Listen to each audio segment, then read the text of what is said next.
Hey, what's up everybody? Michael from RogueDeckBuilder.com here, doing another Deck Tech Doctor episode. This deck is brought to us by Ruben Hubbard on YouTube. Thank you for bringing in your deck. He mentioned this is he's a little bit newer to deck building and things like that, and he wants me to help him with his Golgari deck, and I will be glad to do that. Again, as any episode goes with these things, for the community, if you guys have any other suggestions for Ruben, then leave them in the comments below, and I'm sure he'll check them out when he watches this video. So from the description, his strategy is to keep himself afloat until he can get a good until he can get his good creatures out and plow through his opponent's defenses. So from this description, what you're describing, Ruben, is probably somewhat of a mid-range deck, is what it's called. Now, if you don't know what a mid-range deck is, generally there are three sort of types of deck, just general descriptors, I guess, of the different types of decks. Of course, you can have control, aggro, and then they have mid-range. Mid-range is, of course, as the name explains, it's sort of in the middle. You have enough removal to keep aggro in check while placing threats that are generally hard for control to deal with. And so you're playing a little bit of a slower game than aggro, but you still want to play threats down to beat down control and stuff like that. Also with Golgari, there is sort of a reanimator type strategy you could go for, and from what you have in your deck, some of the cards are reminiscent of a reanimator strategy. You have Whip of Erebos and Dead Bridge Chant, with big threats such as Abhorrent Overlord and stuff like that.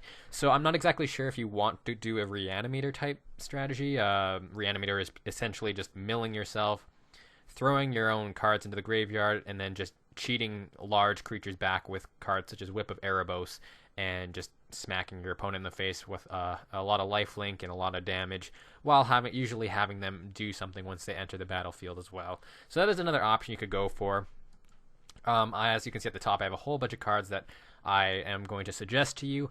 Some of them are more specifically for a reanimator type strategy, but some of them are generally just good cards to have in a Golgari type mid-range deck, and we will get on with it. Not exactly sure where to start.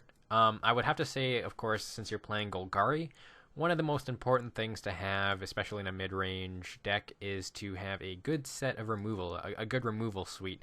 Right now, all you have is 2 Doomblades and 2 Liturgy of Blood. Other than that, you essentially have pretty much no removal, which is not exactly what you want. To be able to keep yourself afloat, you're going to need to stay alive, and to be able to stay alive, you need to kill your opponent's threats. So there is sort of just a standard amount of removal these types of decks have. They generally come with all the different types of removal: Devour Flesh, Hero's Downfall, Doomblade, Ultimate Price, and since you're playing Golgari, you have access to cards such as Abrupt Decay and Putrefy. Now, you did mention you are on a limited budget, so I'm going to first recommend cards that are cheaper, and you can choose whether you want to save up for the more expensive cards, or you can choose to take the cheaper cards and play around with that and just learn the deck a little bit more before, saving up the money to buy those more expensive cards. Magic is a very expensive hobby, and sometimes there are just good cards out there, and they get played a lot, so they're more expensive. That's just the nature of things. The one thing I would note is, in regards to land, never play Transguild Promenade or Unknown Shores. They're just really bad land cards, and you're not getting anything good out of them. Promenade requires you to pay 1 to have it come in untapped. To not have it sacrificed, sorry. It comes in tapped regardless, which is not very good at all. And Unknown Shores essentially causes you to pay two land to actually produce 1 color of mana. So get rid of these. Even play basics over those. But I would recommend saving up for the Shocklands, which are the Overgrown Tombs. They are a little bit expensive. They are about $8 each, I believe, the Overgrown Tombs. But when you play these types of decks, whenever you play multicolored decks, land is always a good thing. Land is always the first thing I invest in when I buy new cards for a deck. If I don't have the land, I'll get that first, and then just proxy the rest of the cards to test with. And that's another thing you can do. Like if you're playing in a casual group or something like that, and you don't have the money and you have a limited budget, but you have an idea for a deck and they require some expensive cards, just proxy them. Just let your play group know that you are proxying some cards and ask them if they're okay with you using them. I don't see why they wouldn't, but some people are weird like that. Just make sure that you don't bring him to FNM or any sanctioned tournament by Wizards or anything of that sort, because you aren't allowed proxies for that. But within casual groups, just testing decks out, feel free to proxy. And especially land, like especially the shock lands, they are played in modern, so they are going to hold their value even once Return to Ravnica and stuff rotates out. They're still played in modern.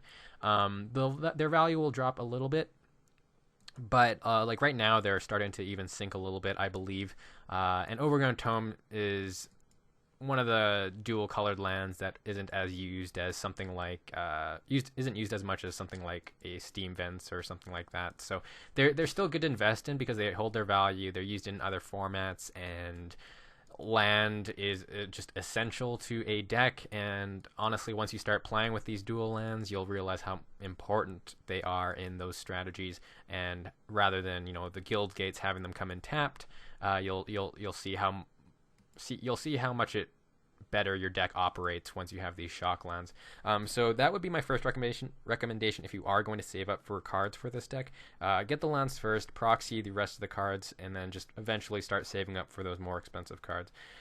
Sadly they do not have these this black-green Scrylands yet, but those will be coming out within the few months for the next set. But yeah, land, get rid of the Promenades and the Unknown Shores, either proxy or save up for the Overgrown Tombs, and then leaving it at 24 land is perfectly fine as well. 24 is a good place to start, and if you find you need less mana and want to put in more creatures, you can do that, bump it down to 23. I probably wouldn't go any lower than that for these types of decks. For the mid-range decks, they still require a fair amount of land to be able to do things.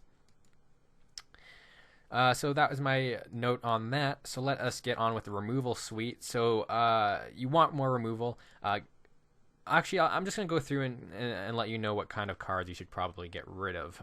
Diabolic Tutor essentially isn't needed. You're not running a combo deck. You're not looking for specific cards. Spending 4 mana and probably most of your turn to be able to look for a card and not being able to cast it. Generally, the only reason you're going to be playing Diabolic Tutor is to be looking for some sort of answer, and if you're using up all your mana to look for that answer and not being able to play it anyways, you're sort of up the creek without a paddle. And essentially you shouldn't have to be looking for these types of cards. Once you build a deck and it operates pretty well, stuff like Diabolic Tutor isn't really needed that often. Only reason why you'd play Diabolic Tutor is to generally, when you're building a combo deck and you're looking for that like final piece or something like that, but there aren't really any combo decks in Standard, so I wouldn't have to worry about it too much. And the next, Fade into Antiquity. So this exiles target artifacts or enchantments. I personally like the new card from Born of the Gods. It's called Unravel the Aether, and I would likely run this over. This is the card. This is Unravel the Aether. I would probably run this over Fade into Antiquity, mainly because it's instant speed, and in mid range, there's a lot of times where you're going to be pretty reactive. And you want to be able to get rid of those threats on your opponent's turn, and then have your mana up to play your own threats down. Unravel the Aether allows you to do that rather than spending 3 mana at sorcery speed to be able to exile something. Yes, it does exile it, but Unravel Aether generally does the same thing, and it is especially, you get some extra value as well if they happen to scry something on top when you use it, and you can shuffle their card away that they wanted to keep on top. So it's just a little bit... there's always that chance they redraw the artifact or enchantment or the god or whatever, because that's generally the main thing you're going to be using these cards for, is really important enchantments or artifacts such as Detention Sphere or Underworld Connections, but also one of the main things is you're going to be getting rid of gods, since there aren't too many cards that actually get rid of gods, but thanks to some of the Born of the Gods Born of the Gods cards coming in, there's quite a few more answers for those types of things. So I would these are really cheap as well, about under 50 cents type thing. So I would replace Fate Antiquity, get 2 Unravel the Aethers and put them in here. Even so, those types of cards are generally sideboard cards, but I don't know what your play group's like, and I don't know what meta you're playing against. So it's always different trying to build a sideboard, and I can't really recommend building a sideboard. I focus on the main deck first. I mean, if you are encountering a lot of enchantments or artifacts in your group, feel free to main board Unravel the Aether. But otherwise, these types of cards are generally sideboard type cards. Liturgy of Blood, it's not really a good removal. Of course, the big reason is because it's 5 mana at sorcery speed. And you don't even get to recuperate all what you spent on it. So you want your removal to be really fast, and that's why Doomblade's so effective. And especially since green-red monsters is becoming such a big deck, including more Doomblades in the main board is something to consider. So I would just get rid of Liturgy of Blood entirely, and all these cards that I'm telling you to remove, they'll make room for some of the better cards that I'm going to be suggesting. Read the Bones. It's a good budget alternative for card advantage. Essentially, these black decks and Golgari decks are essentially running what's called Underworld Connections. If you haven't heard of that, I'll bring it up on the screen now. So this is Underworld Connections, and this is generally the better card for gaining card advantage, since you are looking to play a little bit of a longer game with the mid-range deck than if you're playing something like an aggro deck. In an aggro deck, Read the Bones is fine, just to get those next couple of draws right, because those are a lot more important in those early draws. But Underworld Connections allows you to just stick it on a land, keep drawing a lot of cards over the course of the game, and essentially just have more answers and threats than your opponent can handle. So that is an option. And since you have Whip of Erebos, you should be fine with paying that life to draw a card. Drawing a card is one of the most powerful things you can do in Magic, and Underworld Connections definitely does the job for that over the course of the game. Especially since you can also do it on your opponent's turn, end step, and draw a card, and then you'll draw a card on your turn as well, essentially drawing you 2 cards per round of turns almost. So Read the Bones, it's a perfectly fine budget alternative. Underworld Connections is, I believe, like $2.50 or $3. It's not expensive, but it's totally up to you if you want to choose to save up for it or not. Generally, you'll probably run 3 or 4 of them in your deck if you are going to be running it. Just a heads up if you plan to run that. But if you don't want to, if you want to save up money for some different cards, then Read the Bones is a perfectly fine alternative. I would probably add in maybe one more Read the Bones if you are going to be doing that. Having that card advantage is pretty helpful, and the 2 life isn't terribly important.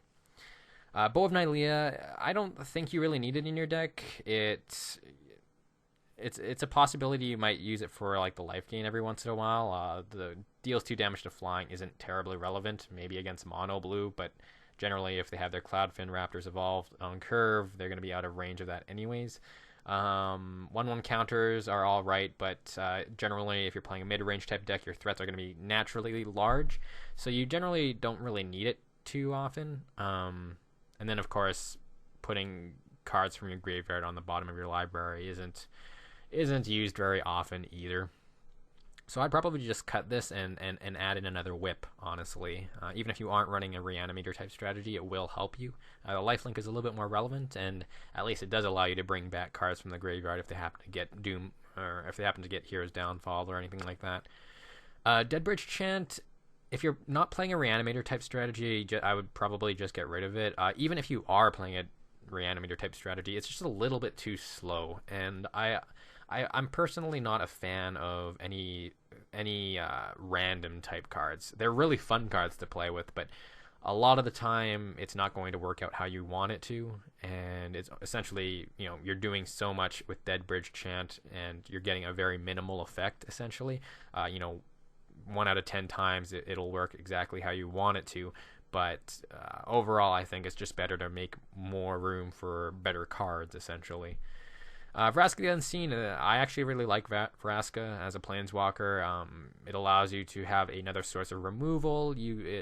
She protects herself, and if you're controlling the board and taking out their threats, and they don't have blockers to block those assassin tokens, it's essentially a big threat that they have to answer to.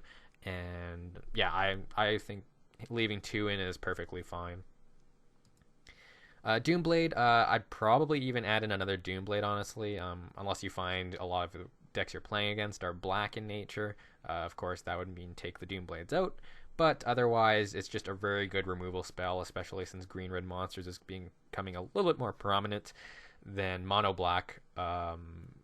It's going to be a little bit easier to use Doomblade, and Doomblade, I'm sure, is going to be coming back in the future. Fog, you just don't need. It's essentially a useless card in your deck. It takes up a slot that could be essentially used for something else, like a duress or something like that. Sure, it'll buy you a turn, but essentially if you're having to use Fog, you're probably behind on the board state anyways, and you're probably going to lose the game regardless. So you want more impactful cards. Fog is generally only used if you're actually playing a Fog deck, and if you're playing a Fog deck, you essentially have way more Fogs than just one anyways. Naturalize, same thought process with Fade into Antiquity. I would rather just run Unravel Aether at the same time, as these are generally sideboard cards, so I would probably just take them out to make room for more prominent cards. So moving on to creatures, Abhorrent Overlord, it's a possibility you can run this. I mean, it's perfectly fine. It works really well with Whip of Erebos, that's for sure. As well as if you do have Underworld connections, that's an extra 2 devotion towards Abhorrent Overlord's 1/1 Harpy token count. As well as you do have quite a few creatures with double black. Well, never mind, guess not. You only have 1. But other than that, I think leaving 2 in is perfectly fine. The problem is you don't really have too many ways to ramp into it. That is one thing you have to think of. And, you can do a couple of things. You can play Sylvan Caryatid. It's one of the cards I recommend if in these strategies. It's a good creature to block against those aggro decks. But at the same time, it'll help you ramp into your threats. And since you're not playing all the dual lands and stuff like that, it will help you fix your mana a little bit as well. Again, Sylvan Caryatid is a little bit on the pricier side. It's about $5. Green-red monsters uses it, and some versions of the deck do. A lot of the popular decks use Sylvan Caryatid. It's just overall a really good mana dork, and you can run Elvish Mystic or something, but that only produces green mana. But Sylvan Caryatid is a pretty decent creature to include. Baleful Eidolon, you don't really need it. It's a good way to block some creatures and stuff like that, and yeah, you can bestow it, but it's not impactful enough, and it's a little bit too small. Essentially in the first 3 turns or so, you're mostly going to be holding up your mana for some early removal, Devour Flesh and things like that, and you really don't need too many creatures, especially in the lower curve. You essentially want lower curve spells to sort of drive you into the mid game to play your own threats. If you are going for a mid-range type strategy, these cards generally don't do anything for you, and it's better to just have more removal and stuff like that. Same with Corpse Hauler. If you're not playing a Reanimator type strategy, you really don't need it. Even so, there's just better ways of getting cards back from your graveyard. I mean, you already have Whip anyways, and it only brings it back for a turn, sure, but that's sometimes all you need if you're bringing back a really large creature. And Corpse Hauler just really doesn't do anything. You really can't block with it. It doesn't do much damage. And if you want a 2/1, creature, that you could play something like a Dryad Militant or something like that, and it at least you're only paying 1 mana for that. Deathgaze Cockatrice is also not a very good card. For 4 mana, there's essentially just better cards you could be playing. It has Death Touch again, but generally, since there's so much removal in Standard right now, most decks aren't going to worry about it. Deathgaze Cockatrice is also one of the cards that, since it's only a 2/2, it essentially dies to every single removal spell in the format right now. Shock kills it, Last Breath kills it, all those sorts of cards kill it, and it essentially doesn't do anything. There's better cards. Like for 4 mana, you could play like a Dead Bridge Goliath, which is a 5/5 for 4, so it's a lot better value. It's a bigger creature. Sure, it doesn't have flying or death touch, but it's just naturally a larger creature, which automatically makes it more difficult for your opponent to deal with. And the scavenge is pretty relevant. I mean, if you happen to have the mana for the scavenge cost, you can get 5 counters on one of your other creatures that you already have on the field if if this creature dies. So it allows you to do more things, essentially. And again, it goes along if you're playing a mid-range type strategy, you want your threats to be larger, and then on the lower curve is generally going to be filled with more removal and utility type cards to drive you into that mid game. Erebos is sort of another sideboard card, but it's not terrible to include in the main board. With the Whip of Erebos and Abhorrent Overlord and Vrask and stuff like that. I mean, and if you're playing Underworld Connections too, it's not too hard to get Erebos online. Opponents not gaining life can be pretty prominent, especially against those blue-white control decks and stuff like that. And it also is another source of card draw. You just got to be careful that you're not hurting yourself too much. You usually see these cards in sideboards. If you find you want to remove it to make more room for other cards, that's perfectly fine. But otherwise, I don't see any problem with leaving one in. And we got Garruk's Horde. This is a pretty fun card. I think there's better options. It sort of goes along, like, I know you only have sort of a smaller collection and stuff like that, but that's what I wanted to. That's why I started this series is for the newer players that don't have a huge collection of cards and still are on a budget. There's still better options out there. You just got to sort of put the time to look for them, and I hope I just sort of speed that process up for you.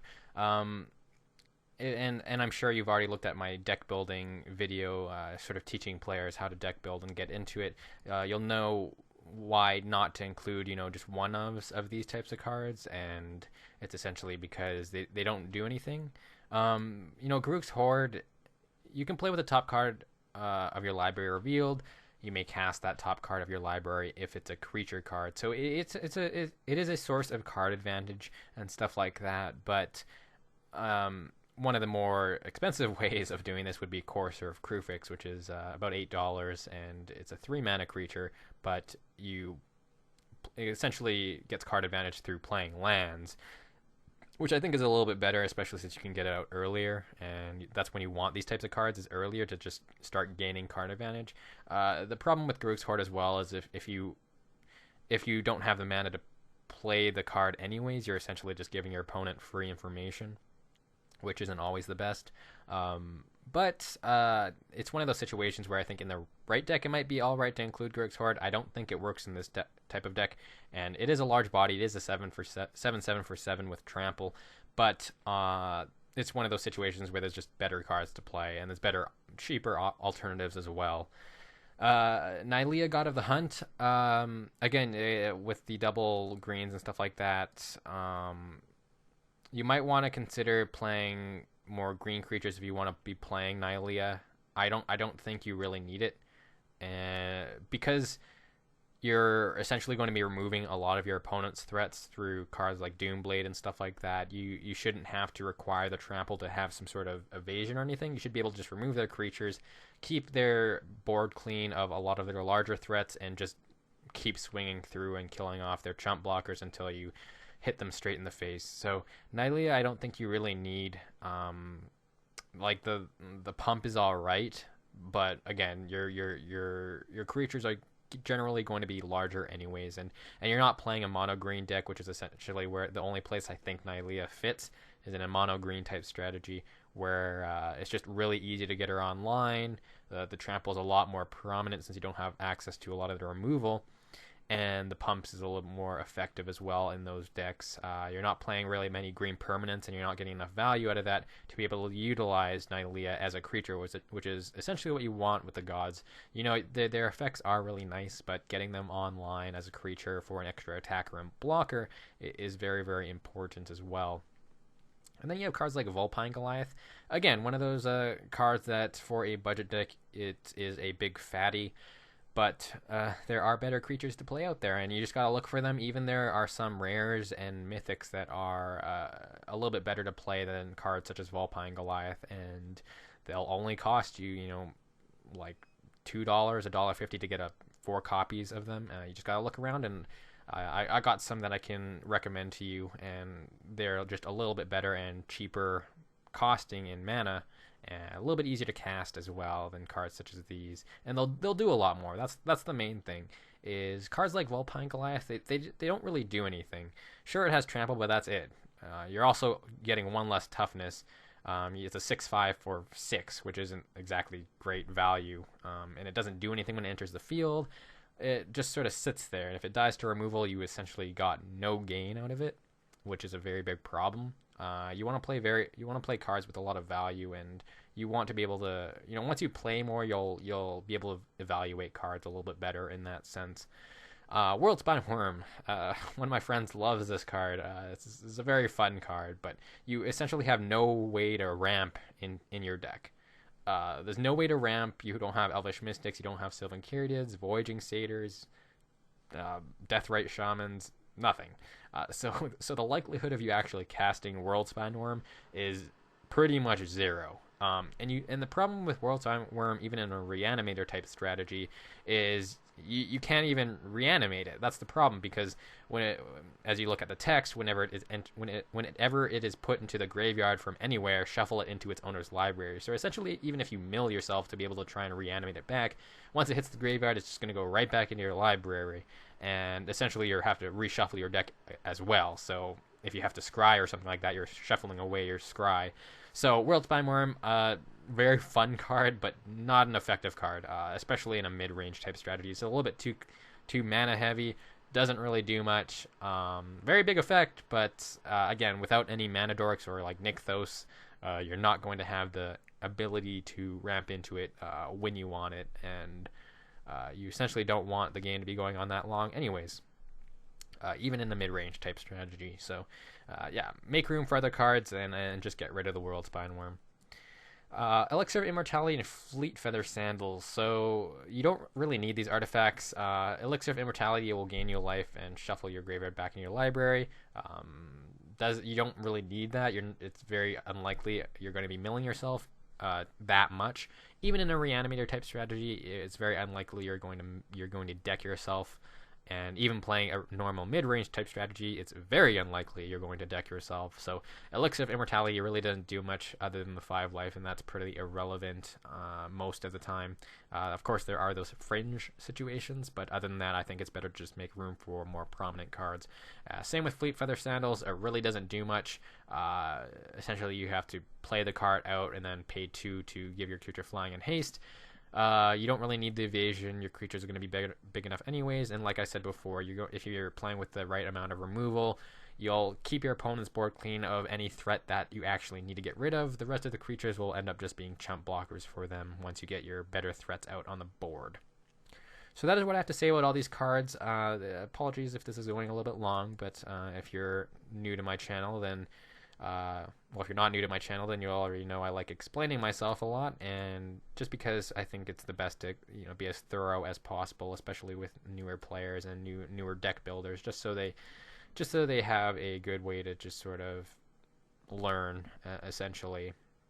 So let's get on with a lot of the cards that I'm going to suggest. I have a lot more for the removal suite.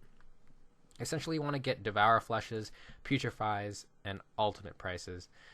They're all really cheap, and $1 or under, and it's going to be up to you. I'm going to leave it up to you to decide how many of each you want, but essentially you want a lot of these. The one I will note on is Devour Flesh. You essentially want at least 3 of them.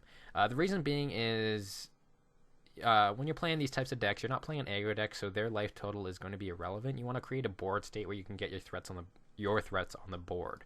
So, being able to get around Indestructible and Hexproof and stuff like that with Devour Flesh is very, very important.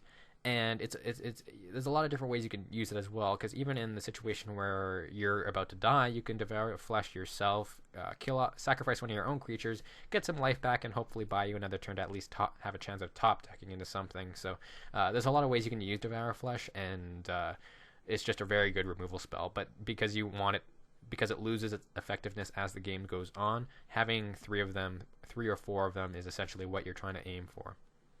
Putrefy, instant speed removal. It's a very good alternative to Hero's Downfall. Of course, the one downside, it doesn't hit Planeswalkers, which is what Hero's Downfall, is the big bonus of. But having just another instant speed removal spell is very, very nice. Same goes for Ultimate Price. Doesn't hit multicolored creatures, but there's rarely any deck out there that doesn't have monocolored creatures that are important to hit. Pelucranos or cards such as those, or Stormbreath Dragon. Those are very large threats that need answering to, and Ultimate Price does the job at a very nice 2 mana cost at instant speed. Duress, you'll generally want... I would recommend putting 4 Duress in. Ideally, you'd want Thoughtseize, but because those cards are like $17 each, I think, right now, I highly doubt you're going to want to pay for those. Duress is still nice, though, even if you have, even if you don't want 4 of them, maybe include, 2 or 3, to be able to get some information from your opponent. Reason why you want 4, though, is to be able to just have it out on turn 1 or 2, or possibly 3. You want it in the early turns to get the most information that you can, to be able to just tell you how to play the game over the course of the rest of the game. It'll change the way you play if you find out they have certain cards that you have to play around, or you have to be prepared for, or stuff like that. So information is extremely important, and Duress will help give you that. With the bonus of if they have like Detention Sphere or stuff like that, it gets rid of them. And because you're not playing Hero's Downfall, being able to hit their hand and get rid of one of their Planeswalkers before it actually hits the board, where you can't deal with it, is actually quite important if you don't have access to Hero's Downfall or things like that. So Duress is a nice alternative to Thoughtseize, and I really like the card. Satyr Wayfinder. So these are some of the cards that I'm going to recommend if you want to switch over to a Reanimator type strategy, like Whip of Erebos. So Satyr Wayfinder is a very excellent card for a Reanimator type strategy. It allows you to mill yourself while fixing your land for the next turn or so, if you happen to not draw into one. So it essentially just mills you for 4. Lotleth Troll is a nice sack outlet, so if you end up having like one of your big fatties in your hand that will take forever to cast, it allows you to discard that card, put a 1/1 counter on Lotleth Troll, make him bigger, but at the same time get that card in the graveyard so you can use Whip to whip it back or something like that. So Lotleth Troll, I think, is a good card if you want to use it in a Reanimator type strategy. Or even in just a mid-range type strategy. It's a nice early card to have out there, and you can use it as a chump blocker over and over, and while still dumping larger threats into the graveyard from your hand, if you choose to just to whip it back with Whip of Erebos and cheat it in a little, a turn or 2 earlier, is always an option. Commune with the Gods, essentially just milling yourself for 5, getting a creature or enchantment card from them into your hand, and putting the rest into the graveyard. Essentially the same thing as Satyr Wayfinder, except you're doing it for 5, and you have the benefit of grabbing enchantment, so you can grab the Whip of Erebos from that if you need it or something like that, while the creatures go into the graveyard. Grisly Salvage, not much to say there, just an instant speed source of milling yourself, but you have the option of grabbing land or a creature rather than an enchantment or a creature, as different from Commune with the Gods. So here are some creatures that I'm going to recommend that are cheap, they're large, and they're a little bit more effective than the cards you have going on here. Sylvan Primordial is a card that I absolutely love. This card. It was one of my first big green fatties that I played with, and I feel it's actually a very, very underrated card in Standard. I know green's not very prominent in Standard right now, other than being in green-red monsters, but Sylvan Primordial, I think, does a lot because it hits Planeswalkers, it hits Detention Sphere, Underworld Connections, it hits lands, it hits pretty much anything. It hits a lot of large threats that your deck might have trouble dealing with, and while having the benefit of being a beefy 6/8 body, so it's very hard to attack through, and can still it can block Storm Breath dragons and kill them. Even Desecration Demon, it can stop that and kill it and not have to worry about dying. It also has the benefit of thinning out your deck a little bit, and getting a land for yourself to be able to ramp into further things. Not that that's so important, but the entering the battlefield effect is very, very important, especially since you are on a budget. Sylvan Primordial is extremely cheap. It's under $1. Getting 2 or 3 of them will make your deck so much stronger moving on into the later game. It is especially nice if you are running Elvish Mystics or Sylvan Caryatids or Voyaging Satyrs or some sort of mana dork to be able to ramp into this card faster. And it is nice as well. It works really well with Whip of Erebos, because when you whip it back, the enter the battlefield trigger works as well, so you can kill off another enchantment or a planeswalker or things like that. It doesn't kill creatures, but that's not overly important. Planeswalkers, it's just another way to answer planeswalkers as well. Arbor Colossus is a 6/6 for 5, so as you can see, excellent value there. Has reach, so it can block Storm Breath Dragon and not have to die. It can trade with Desecration Demon if you absolutely have to, but the monstrous is pretty prominent, because when it goes monstrous, you can just outright destroy that Desecration Demon if you so choose. So these are the types of fatties that you want, because they're effective once they enter the battlefield. They have an additional effect on top of that while just naturally being good value. Which is quite important indeed. And Arbor Colossus isn't overly hard to cast. It is 3 green mana symbols, but that'll just come more of if you're going to be including this in your deck. That's just more of experimenting and finding out the right mana balance. And as you can see, how prevalent and important dual lands and stuff are when you are playing these dual decks that require a lot of mana symbols in one certain color. So that is another option. Arbor Colossus is generally a sideboard card, but I don't think since you are playing on budget, Arbor Colossus isn't too expensive, so it's a nice alternative to some of the other cards you have going on. And Reaper of the Wilds is a card I'd probably just get 4 of. It's just a really good mid game type card. It's a nice body. It's 4/5 for 4, so you're getting a little bit of extra value on the toughness there.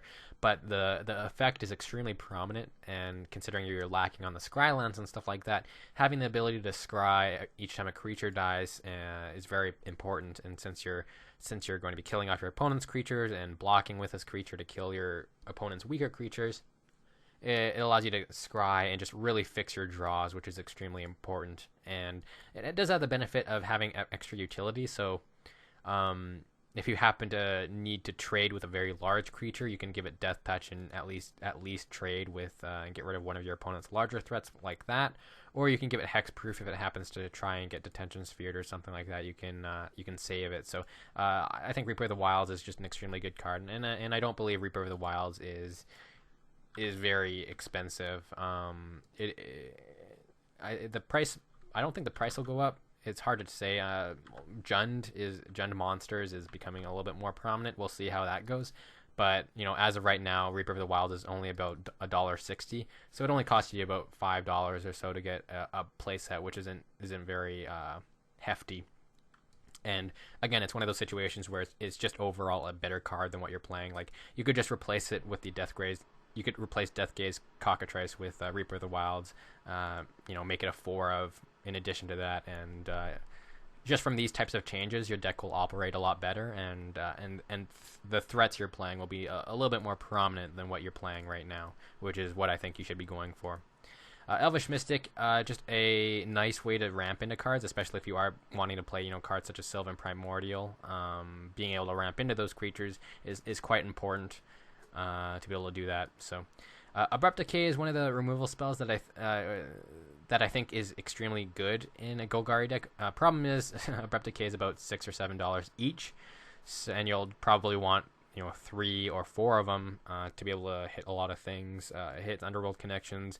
It hits any non-land permanent, so it hits enchantments and things like that, but with the addition of hitting any creature that has a converted mana cost of 3 or less, like a Boros Reckoner or something like that. But that is up to you if you want to save up for this card. Same with Hero's Downfall. This is a premium removal spell. Hits planeswalkers, creatures at instant speed for 3 mana. But again, these cards are about $8 each. So again, your choice if you want to save up for them. So that's the deck tech episode. Apologies if this went a little bit long for you, but I wanted to explain myself, and I feel the change. I'm going to be doing this with most of the deck tech doctors now. Is when I see there's a lot of different ways I could add in more cards. I'm going to just open up a whole bunch of tabs and go through them with you. And I like explaining myself, and I think for these videos it allows you to just come back, visit the video, just so you have absolutely all the information you need to be able to improve your deck.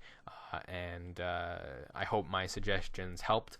Again, these are only my suggestions. These are generally what I would do if it were me building this deck. But you feel free to build your own deck. Feel free to try and develop your own interactions. These Deck Tech Doctor episodes aren't meant to just build you a deck for you. They are meant to just give you some advice and hopefully implement some strategies that you can use for your own deck building experience. And I really hope that it works out for you. But again, thank you, Ruben, for sending in your deck. Again, if any of you guys have any suggestions for Ruben, feel free to leave them in the comments below. Or if you have a Golgari mid-range deck that you would like to give off as an example, you can feel free to link that below, and I'm sure Ruben will appreciate that. So thank you guys for watching, and I hope you guys have a great day.